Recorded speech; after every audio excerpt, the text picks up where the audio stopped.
Please join me in the year 1987, on stage at Carnegie Hall. It beats the hell out of working a comedy club in front of a brick wall.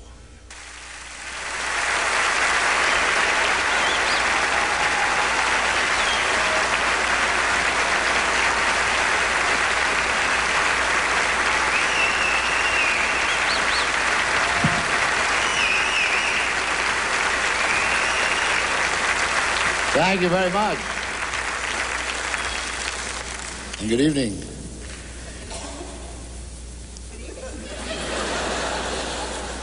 I made it, Ma. Carnegie Hall, and I didn't have to practice.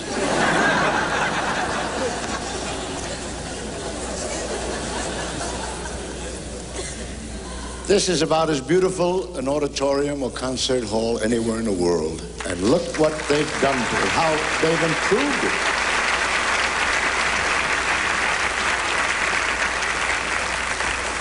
I'm so glad that Isaac Stern cleaned it up so I could work here tonight.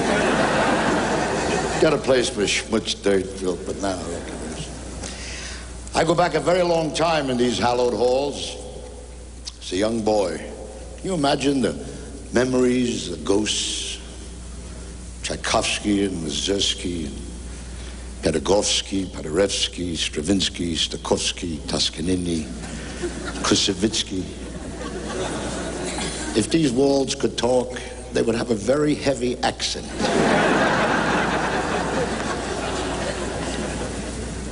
In 1891, Andrew Carnegie built Carnegie Hall. A few years later, he endowed the Carnegie Delicatessen across the street. Which, by the way, has better acoustics. Because over there, you can hear people eating soup way in the back of the room. But tonight, if I may, I'd like to get a bit nostalgic. You know, I haven't worked on Broadway or in the Broadway area since 1955 when I appeared at the Palace with Judy Garland. And it's not that I didn't want to work. There's no place to work on Broadway anymore. I began my career 6 blocks from here, 46 years ago, the Capitol Theater, as a bar mitzvah boy. That's 13 for the Midwest. I started my vaudeville career with Major Bowes in the original Amateur Hour. Now, I don't know how many of you remember Major Bowes, but... Oh, good. But I came in second. The guy that won it was a man from Lancaster, Pennsylvania, who took his knuckle on his bald head and accompanied himself singing the Bells of St. Mary. So you can imagine how good I had to be to come in second. And you know, the last couple of days that we were here setting up, I kept walking these streets. And I keep saying, what happened to Broadway? There used to be the Capitol and the Strand and the Roxy, the Paramount, Lowe's State. They were cathedrals of entertainment.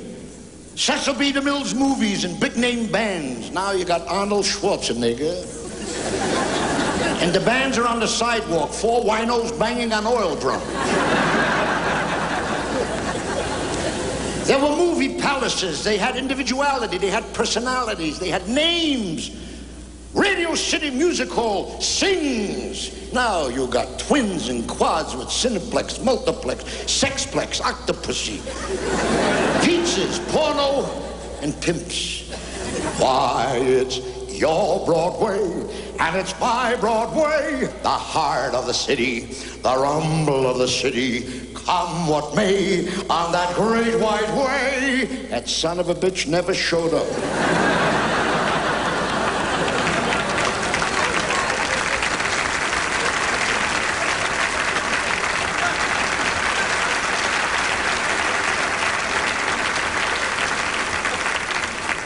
You know, New York used to be the entertainment capital of the world. Now we got to schlep on a bus for 9 hours to get to Atlantic City to see a show. I'm sure you've all been to Atlantic City. It's quite a place. They built hotels costing about $8 billion. They spent $11 on the neighborhood. You walk into the hotels, it's Fantasy Island. You walk in the streets, it's Beirut.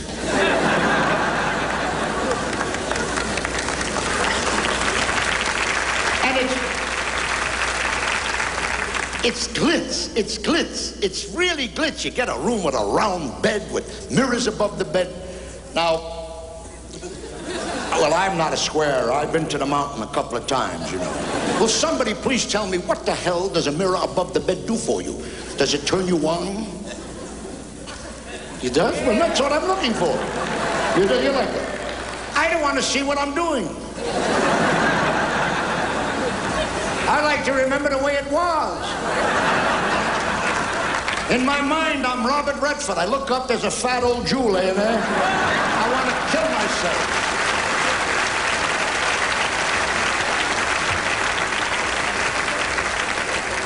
You get up in the morning, you feel obligated to give your wife a little money.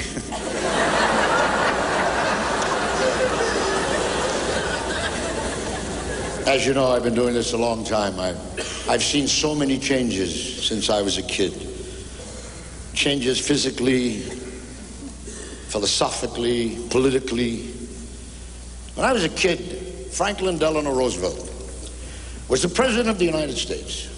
And when you're a kid, I just took it for granted that he'd always be the President of the United States. In fact, nobody looked more like the President of the United States. And then all of a sudden he was gone.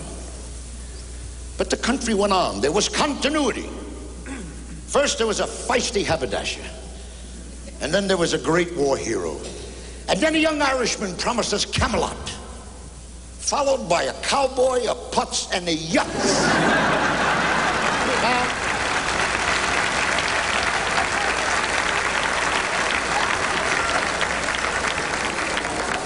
We had 4 years of the peanut farmer. And now, here we are, folks. Show business. What's it then? Oh, you ain't heard nothing yet? Did you hear the State of the Union address? Good evening, ladies and germs. 2 Jews got off an Iranian. Before I go any further, I'd like to let you know, I've made fun of 7 presidents in my career. And I'm not about to stop now, especially now when it's easy. I've known Ronald Reagan since 1948. Right after World War II, or as my mentor Ed Sullivan once said on live television, reading from a cue card, World War II. That's another brain surgeon we should have put in the White House.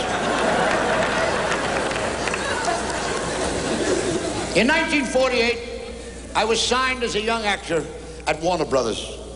And the first film I made was called Miracle in the Rain. It was written by Ben Hecht and it starred Van Johnson and Jane Wyman.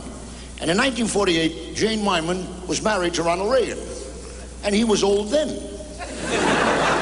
I remember his first operation, 1948. We never had a president that had so much surgery.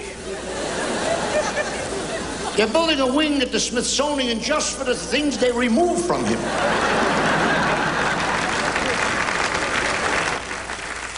Nancy and Ronnie haven't spoken to me since. I appeared in Las Vegas at Caesar's Palace for 18 years. I was invited back for their anniversary party. I don't know why. Thank you. I appreciate it. This hotel opened October 23rd, 1966. Today is March 8th, 1987, and they're celebrating their 20th anniversary, which is exactly the way they count in the casino.